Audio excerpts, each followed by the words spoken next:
on in and have a seat.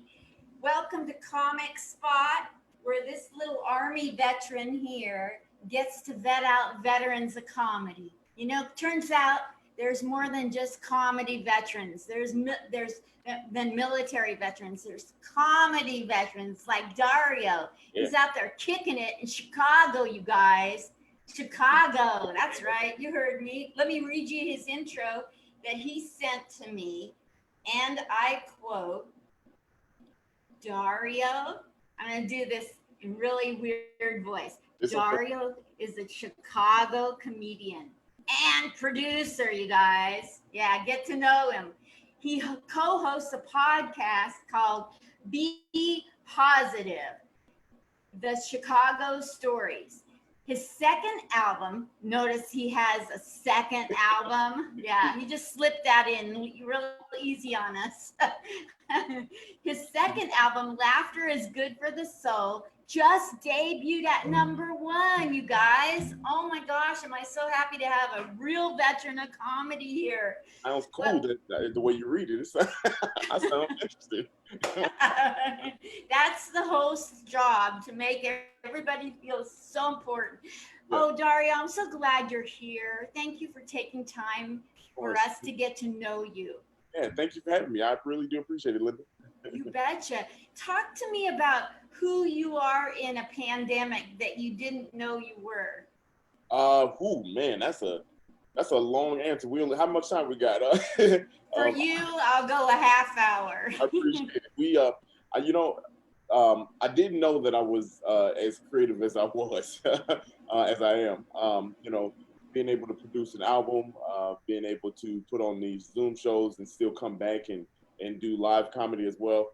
I would say I didn't really understand like how much resolve and how much work ethic I really did have. And so that was kind of cool because I didn't take really any days off during the quarantine. So this is really cool to kind of see that part of my life, like how I would adapt to it. These are things that you figure out on paper and say, oh, on paper, he might be this type of person. But until you actually get set in a setting where you have to kind of show and prove, it was really cool to kind of see who I was, see who I am, What's the biggest thing you learned about yourself in the pandemic? I think my ability to adapt, the ability to, the willingness to learn and be teachable, because the things that I've done on the quarantine and the pandemic wouldn't be without certain people that taught me how to do these things. So I think that was probably the biggest thing that I learned during this time is, how to kind of be myself, but also add more to it and just be honorable, so that was cool. Absolutely. Yeah. So you're in the Chicago community doing comedy, and that's such a hot market for comedy. I mean, the nation has hung on Chicago for a long time. Yeah. As far as like a strong market, even feeds into Saturday Night Live. Oh yes. This is the Mecca. This is where it is. This is the roots of a lot of comedy careers. So I love it here. Yes. Much like Detroit is the Motown producing city, Chicago is where comedy. Yeah. So what's that like being a part of the Chicago community?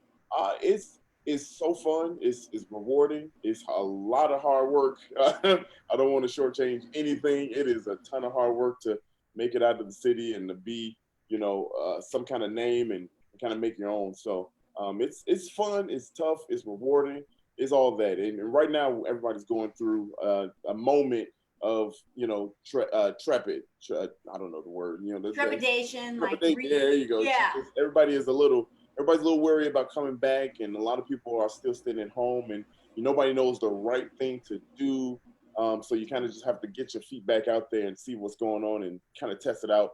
If it's for you, if it's for you. If it's not, it's not. But it's really cool to see comedy coming back to live form. Today, as of this recording, Laugh Factory is coming back. That's one of the biggest venues in Chicago is coming back.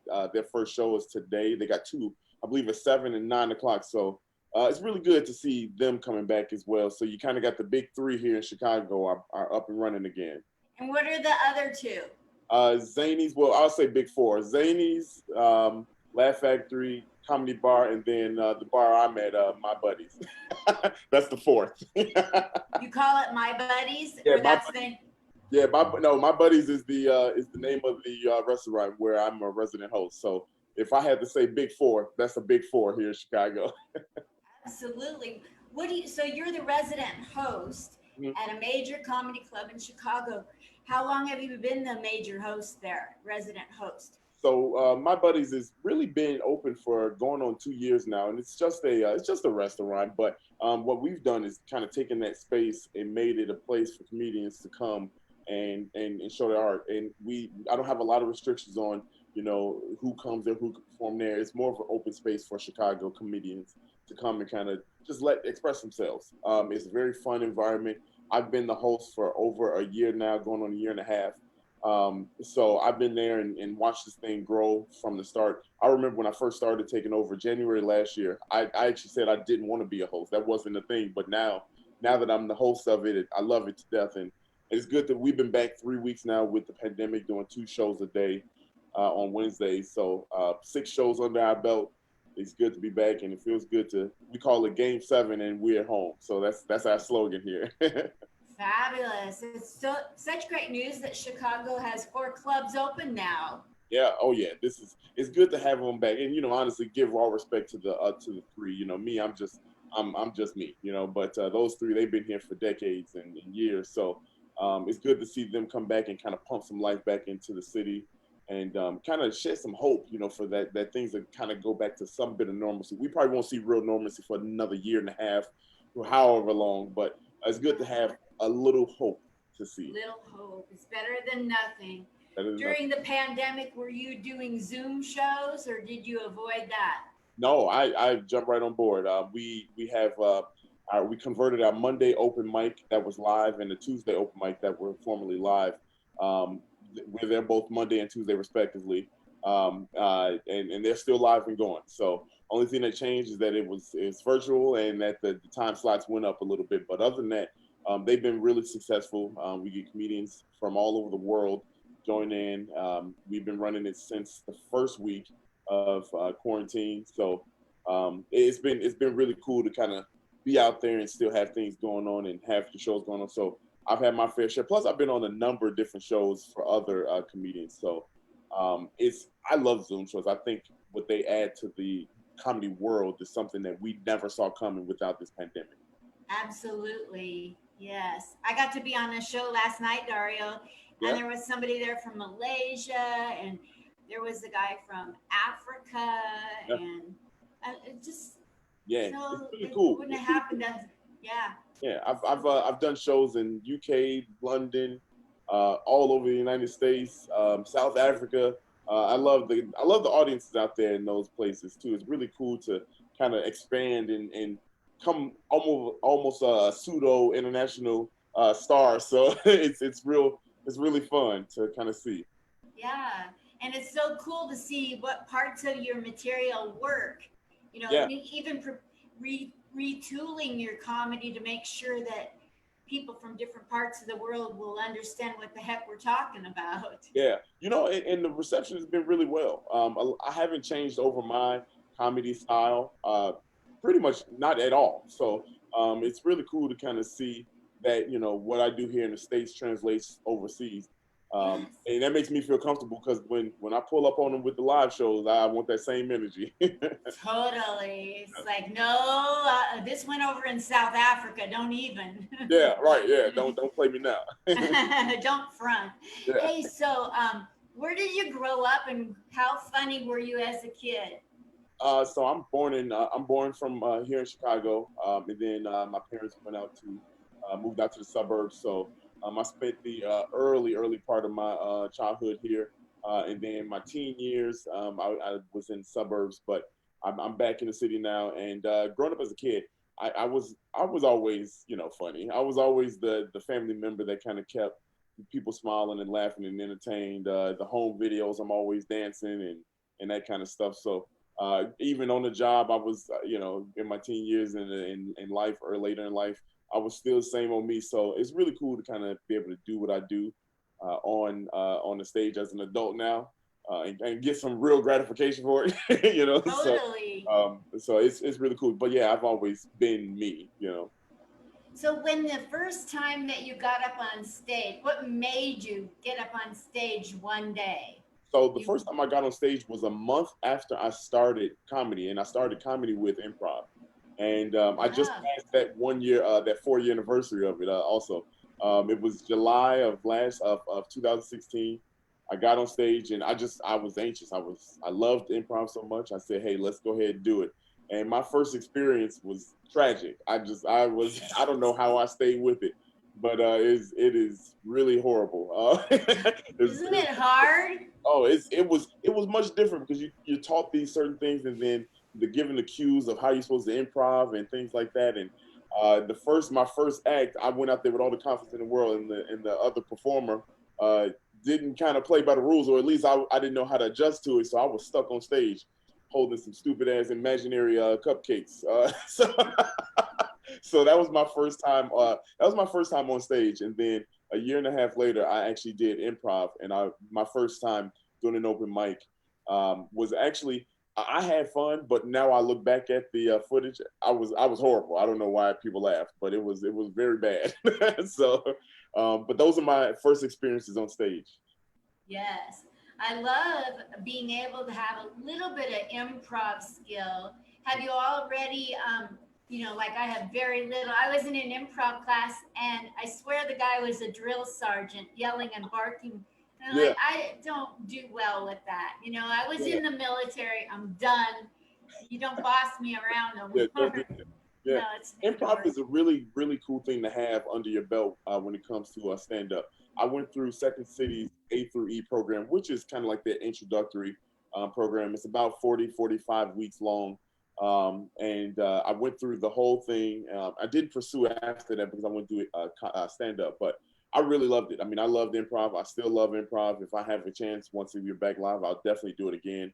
But it has really helped out with how I am as a performer when it comes to stand up. So I tell people all the time, that's a part of my story that you can't take away. And honestly, I don't think I'd be who I am as a stand up comedian if I didn't have that improv background.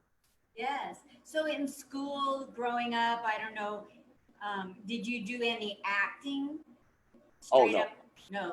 I Yeah. acted a fool. I acted a fool, but that's about it. That's the only acting I did. I acted up at home, but other than that, no professional, no training, anything like that.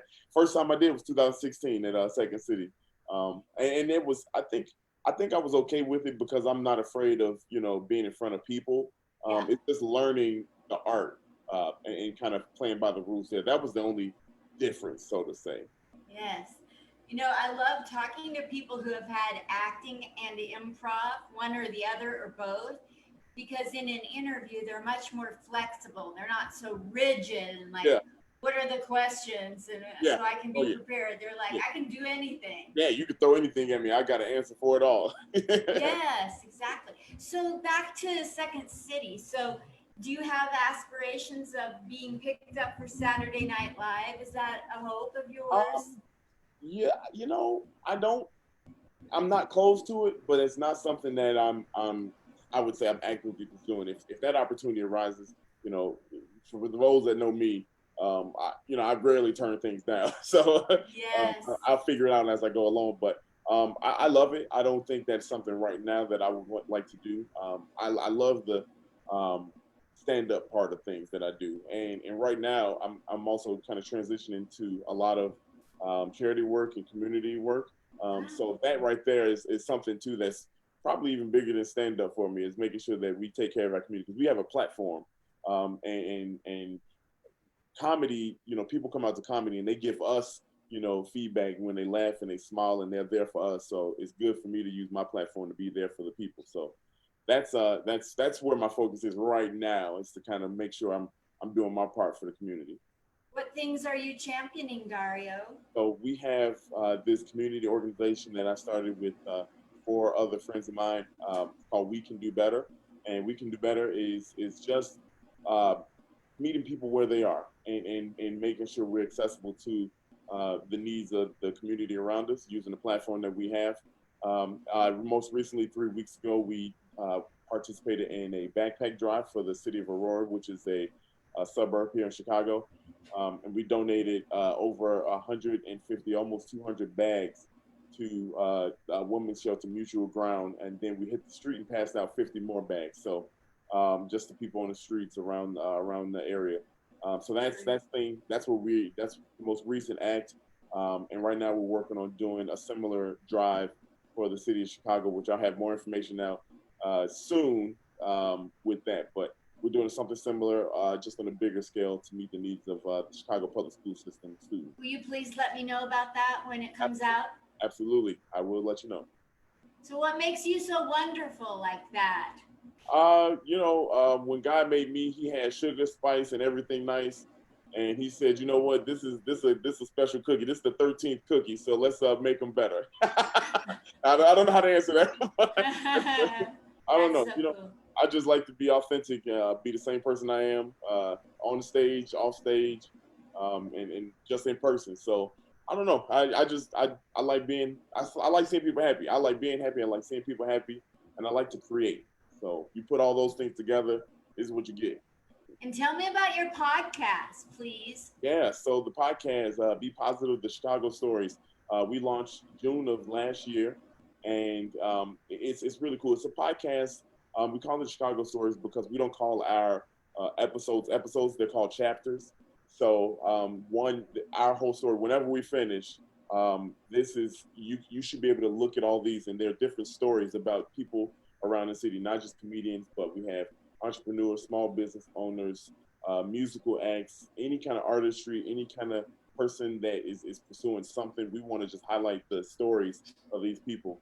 And we've been doing it ever since June last year, July of last year, I'm sorry. It's been so fun. We've had a ton of people. We just wrapped up season 2. Season 3 is actually going to start next week on the 6th, August 6th. So we plan on having the same kind of format where we interview somebody, we laugh and joke. It's my best friend, Dario, who's also part of We Can Do Better.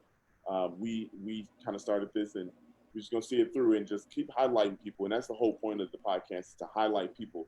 Not be about me, not about Darian, but just have fun and show the good work that they do. You have the right attitude, the perfect perspective. These podcasts should not be about us. Right. Like, right. Once in a while we'll throw something in there about ourselves, but, all too often it becomes the focus, and it really should be about you coming on. Yes, and that's the whole point of the podcast. So we just want to make sure that we kind of highlight people, because there's so much talent, especially here in the city, around the globe. Now that with the Zooms, it's kind of showing us. I think it's our part to kind of highlight people. It's easy for me to get on the mic and then receive all the credit and have people smile, laugh, and Dario, you did a good job. But that's all cool to a certain extent. But I want to be able to give everybody that, because there's a lot of people that are behind the scenes that we don't see. We just see the end result. We don't see the person behind it. So that's where we want to go with the podcast. That's wonderful. Do you have people that are picking it up and getting really interested in what you're doing?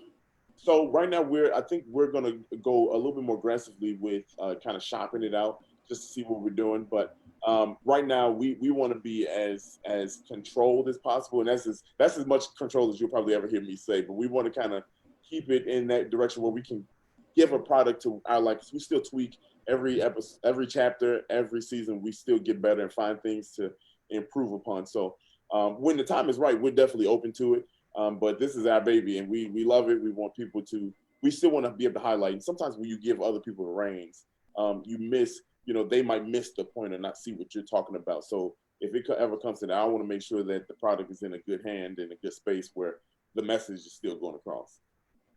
So after high school, did you go to college? I did. It was not as successful as my comedy career. And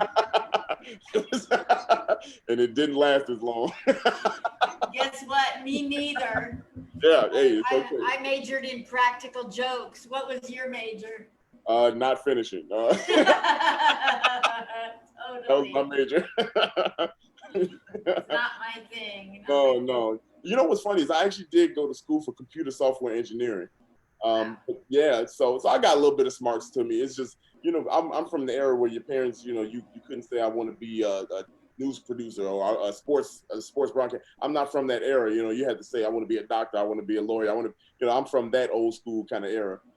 So that was, while I was good at it and I liked it, that just wasn't a passion of mine. So now, being 36 years old, is I'm doing the passion that I want to do. So this is, and you don't know these things until you get later in life and things like that. So it's all a learning experience. It is. It is.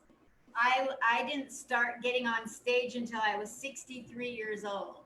Hey, it don't matter what time. Look, me and everybody that works with Be Positive Productions, we always say it doesn't matter what the time is. You know what I mean? If you got content, if you got something that people like, people will take to it. So never stop believing in whatever dream you have. That's it. That's it. You're so positive. I'm glad that the name is Be Positive Productions, right? Yeah, we got so many things that we could be negative about. Why not be positive? Amen. That's right. So, none of us knew that we were going to have a pandemic, really. Some people predicted it, but we didn't come with a manual on how to get through a pandemic. Right. So, what are some funny things that have happened or that you've learned or observed during the pandemic? There's so much material out there about crazy stuff going on. What have you found to be funny? I think when you think about the pandemic, we spend a lot of time at home, right? We spend a lot of time at home. Some with significant others, some with just family members, and some with roommates. You find those little habits that you might not have noticed before, but since you're in a confined area, you find little habits that people do. Not necessarily a bad thing. It's just you see things in a different light because you have to see it by choice now, so and I think those are the funniest moments. I've gotten some material off of those moments that I'm starting to use now, and you wouldn't have gotten that if we hadn't had this pandemic, because you wouldn't have been at home. So I think those are the fun moments that have come from this pandemic. I mean, you can also talk. Look, me, I don't know where and why or how, but all of a sudden I bought a camera here, and I think I'm a photographer now. I don't know what's going on. I spent so much money on things that I never would have done it. Like, I didn't give a damn about. I wanted to be in front of a camera, but I didn't give a damn about shooting behind the camera. So, but now it's those little things that are kind of funny when you sit back and look. You're like, man, look, I just was bored. Oh my gosh. And we have all the time in the world to, hyper focus on stuff, like obsess about the news, or, like I say that if it wasn't for the pandemic, I never would have found out that they're lying to us with the number of toothpicks in a box. Yeah. Oh, yeah. I always wondered about that. When they say 500 count, I don't know, man. Who's taking that time? Yeah. And if this lasts for a couple more years, I could probably build a log cabin out of toothpicks. Probably. You know what? I think that if we talk about funny things, we can't let the toilet paper thing slide. I mean, I feel like as a human society, we missed the mark on that one. I mean, like that we'll never live that down. That's right up there with like discovering fire. You know what I mean? That's like one of those moments in human history that we cannot forget. Remember in 2020 when the pandemic happened and people fought over toilet paper? Remember that? You remember America did that? Those are the moments that we never forget. Hashtag never forget. Hashtag never forget. Right next to the World Trade Center. You know what I mean? Like things that America won't forget. You're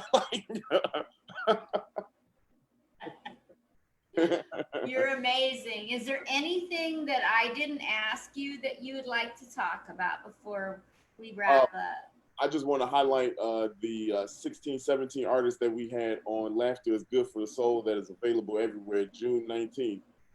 We went number one. I know we talked about it. That was the intro, but that is one of the greatest feats as a comedian, as a producer, as just an entertainer here in the city. And I'm not happy just because of the individual stat of having the number one album, but the fact that we were able to do a compilation album. We had 16 different artists go number one. That's what I tell them. It wasn't just me. It was 16 people in the city of Chicago that went number one all at the same time. So I think that's a great feat. It's a great look for the city of Chicago. It's a great, concept idea because it wasn't just comedy. It was music and it was comedy. It was sketches on there too. And so we all went #1, and I think that's a really cool thing. They could find the album everywhere on digitally. So And what's the name of the album again? Laughter is Good for the Soul, and it was perfect timing, perfect title. Wow. So be sure and send me the links that you didn't yet send me, and I do a post wrap up, with today's video and my thoughts about talking with you and how unique you are, so people will tune in and then in like 2 to 3 days, my tech guy, he'll have the sitcom version with music and credits and stuff like that.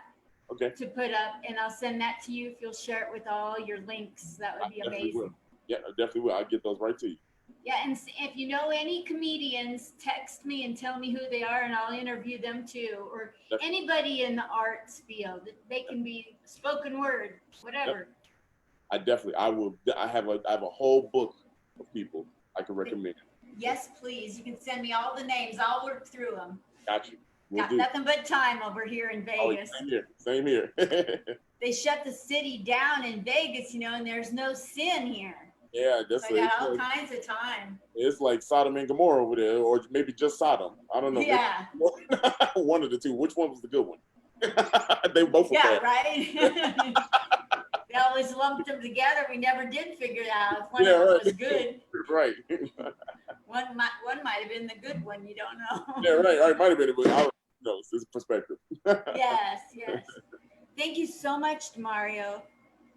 It's okay. Did I get your Dario? I said Demario. Dario. My tagline is like Mario with a D, so it's okay. Good, Dario. Thank you so much for being willing to do this. And I'm so glad I got to know you. Oh my gosh, you're amazing. I appreciate it. Thank you so much. You are too. I appreciate you for giving people a platform and doing what you do. So thank you. Comedy is essential, and it's essential you get behind Dario because he's doing amazing things in Chicago, and you ain't heard the last of him and his peeps yet. So I'm going to put up all the links, and let's support this guy. Thank you. Thank you so much. Thank you. Tell baby goodbye. All right, we'll do. Bye. Bye-bye. Love you guys. Bye. Bye. Everybody's talking.